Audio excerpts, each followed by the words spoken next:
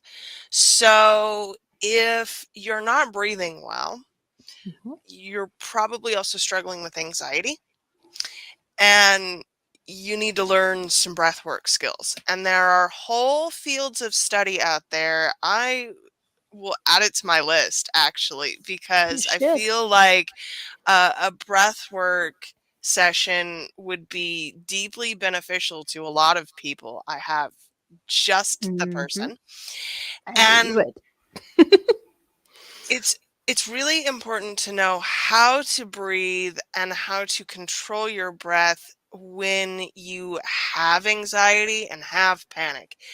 The same is true if you are talking all of the time or not speaking at all. Both of these are good indicators of depression or mania, Mhm. potentially both, depending on your own personal makeup. It's a way for you to get in touch with the ways in which your emotional state manifests. And air is, for me at least, one of the better markers that I have, because I can see that things aren't going well with the weather internally pretty immediately. Whereas it takes me longer to note those external symptoms. The other thing that's worth pointing out about air is while it's close friends with all of the elementals, its arguably closest friendship that it will not give up on, however mad it is with water, which is the seat of your emotional self, basically. So if all else fails, that's what's going to come out with your air. It will be your feelings. It'll be what's going on with that. And now it is distinct from things like autism and ADHD, where you'll have your communication quirks and so on. Anyway, this is different to your usual pattern, not different to the norm. That's what we're getting at there. Yeah, and I think that your neurovariance is just is in your inner life, right? Your Yeah. brain works the way it works. So when you're building your inner landscape, and if you missed that, go back to the first episode in this Mm-hmm. series. We talked a lot about how to figure out what that looks like, how to build it, especially if you can't visually see things, what it might feel like to have an internal landscape. And when it comes to your neurotype, that's just your brain works the way that it works. So the inner landscape that you're building already accommodates for those things. Yeah. It's just a part of the design. Yeah. I just feel the need to bring this up every Hmm. time we talk about this because it's not diagnostic in that way and it shouldn't be. No. It's more to do with your weather rather than who you are as a person. And it because my inner landscape is the truest representation of me, it's actually much easier for me to see the ways in which my masking or other accommodations have been built incorrectly Yep. because they won't work internally. No, they just don't. That's how you wind up with, I think, one of the first times we looked at air for you was when it was ripping out your garden every 5 seconds after you'd been working so hard on planting it. But It was great fun. Great it fun. was. But yeah, there really is no hiding from your elementals. So let's talk a little bit then about how to feed it appropriately.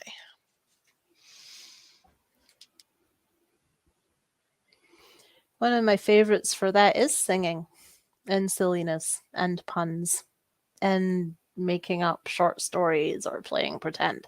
But singing, especially, because it's also going to tell you right away if there's an issue with your air elemental. Because quite often, even if we can still speak, when we try and sing something, especially a song we really like, our voice will crack if there's an issue, or we'll feel things when we're singing, or it'll be hard to get the words out. So it does feed it to sing, and it'll also alert you if there's an issue. Regardless of the quality of your voice, Yeah. most choral directors will tell you that everyone can learn to sing in key. Even people who are tone deaf can learn to sing in key because there is a tonal resonance to singing that and there's a lot of physical stuff here because your diaphragm fills, so that's air and you're breathing, and you Mm-hmm. can't breathe shallowly into your chest. You have to take this as stomach breathing here. So you're filling your whole body in order to push out a sound that is or is not resonant. And eventually, if you do it often enough, you will be able to hear or feel that resonance and whether or not you are doing it correctly.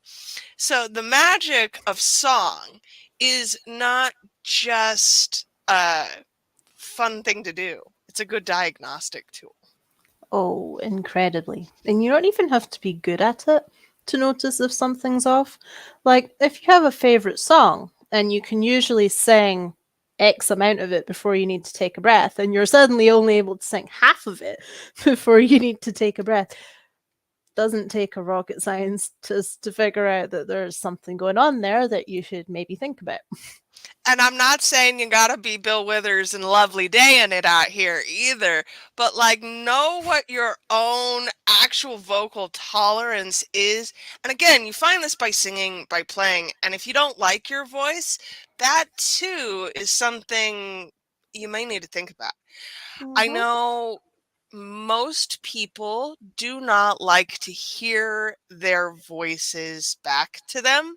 And even those of us who make a career out of our voices, certainly my recorded voice does not sound the same to me as my Well, voice in my head. because you're 'Cause- hearing it through the air rather than through your bone.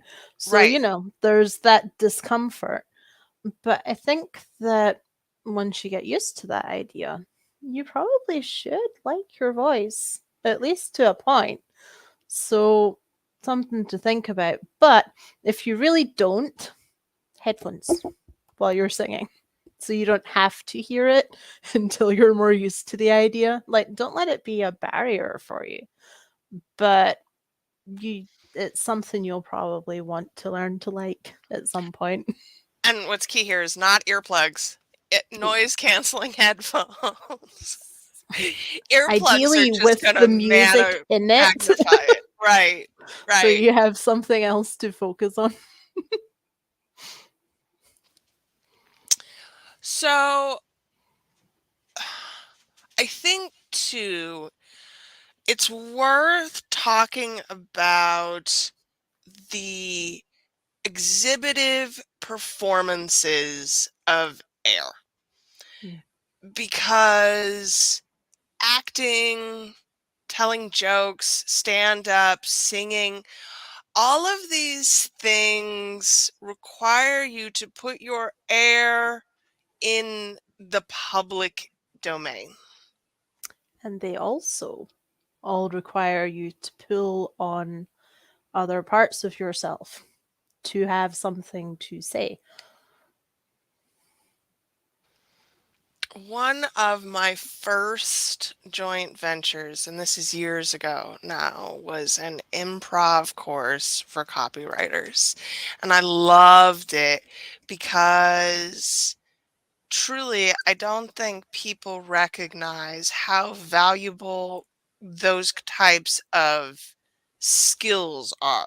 Take an improv class, go do a stand up night. Or go play D&D or a role-playing game or something. Insert plug here. Yes, But insert plug here because Heather's games are absolutely different from D&D. And it's important for you to understand the difference. So, what makes your stuff different here in terms of exploring this landscape? well, for one thing, we use magic, not just clickety clackety dice. Although sometimes I'll use them There too are because still people clickety get clackety upset. dice. I would have revolted if there weren't clickety Yes. clackety dice. I do need to keep some amount of clickety clackety dice to keep the people happy. However, technically speaking, we don't need the clickety clackety dice, but we do need the magic for it. And the reason it's quite so different is because the worlds I build that people go and adventure in, one, they exist largely as entities unto themselves. So they will do random shit and stuff will continue as you do things and you'll miss things and it'll come in. And that's just fun. But they also kind of trick you into facing your biggest fears and problems and blocks by having you go along your merry way adventuring, then wham, something that you will have to deal with in order to continue. And you can't just duck around it or dodge around it. And it's something that'll have been stopping you out in the real world as well. But more often than not, you're much better at avoiding doing the thing out in the real world, or you can just like not look at it or turn the other way or go the other direction. But the game is a game. It takes some of the pressure off of it, so it doesn't feel like you're going to have to do anything too horribly serious until you're confronted with it. But you care enough about it because your character in the game is you. You don't get to pick a new name. You don't get to pick what character class you are, even. No, I talk sadly, to it's you and given to decide you. what it is based on what your answers are. So, no, it's you in this other world doing this adventure thing with this quest, coming face to face with arguably the scariest things that you have to deal with out in the real world. And even more importantly, discovering that you have the tools to deal with it and move past it. That's what makes it different. So,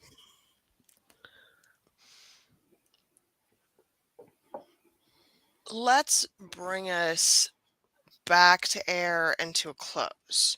We've talked about how we nurture it, we talked about how to feed it, we talked about how to assess it. because it is your public representative, what do you do when you can tell that it's not working Mhm. and haven't figured out how to either turn it up or turn it down? Well, this is where you turn to your good friend Earth Elemental and put in some rules.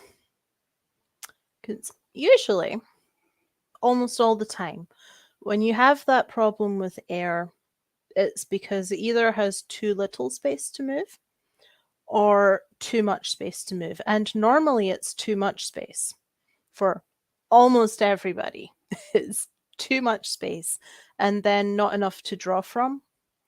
So, what you start to do is use your earth to build structures for it to play around. So, I'm going to say what that looks like in the landscape first because that's a little bit easier to define, and then we'll talk about what that will probably look like out in the real, well, physical world, whatever. Anyway, um, so that could be things like putting in random rock formations with like swoopy bits and holes, or building yourself this really nice canyon, or if you don't have any mountains yet, maybe build a couple so it's got something to do. And like varying things a bit, you might want to plant a forest if you don't have much in the way of forests. You It, might want I'm to. actually, you're saying all of this, and I'm like, what you're actually doing is creating cryoperceptive jungle gyms for your air. Well, yeah, they get bored. Rather Right. like cats. If you give them nothing to climb or jump around or dive through or fly over, they're bored. They're bored. Your air is bored. So the way you fix that is by speaking to your earth elemental and putting in a jungle gym in whatever form you want that to take. And what that means out in the physical world is you need to put some constraints in place. You need to pick some arbitrary games like, okay, we can work on this, but you're only allowed to do it for 17 and a half minutes or something completely random. Or you could be like, okay, we're going to write this thing, but I have to fit in this weird word, and this weird word, and I can't use this word. Or whatever it happens to be. Listen, SEO, or Mad Lib your SEO. Trust me on this. I got a whole network And built this if way. you're really, really, really stuck, right, and that's not working, what you do is you pick something and make a bad pun out of it. Product names are excellent for this. Sit, make several bad puns on what the product name could be, and you'll feel a bit better about life. And so will your air elemental. Because now it's like, oh, okay, we're allowed to play. Right. Because some of it's permission to play too. And I encourage you to continue to develop your tool set. Morrigan thinks ChatGPT is the devil, I do. but It has no soul. It cannot create.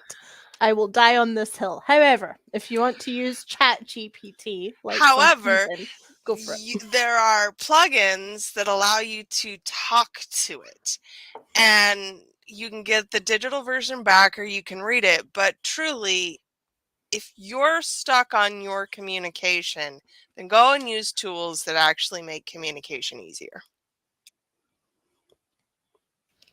Yes, if you feel like being a heathen, go and use the Chat GPT thing. Fine. But there's other tools you can use too. Improv, good. Role playing, very good. Talking to yourself in the mirror, questionable, but it does work. I have a whole series on affirmations, y'all. Oh, I don't even mean affirmations here, No, just talking to yourself into the mirror. which is, fun. Okay, tie it in a bow for us.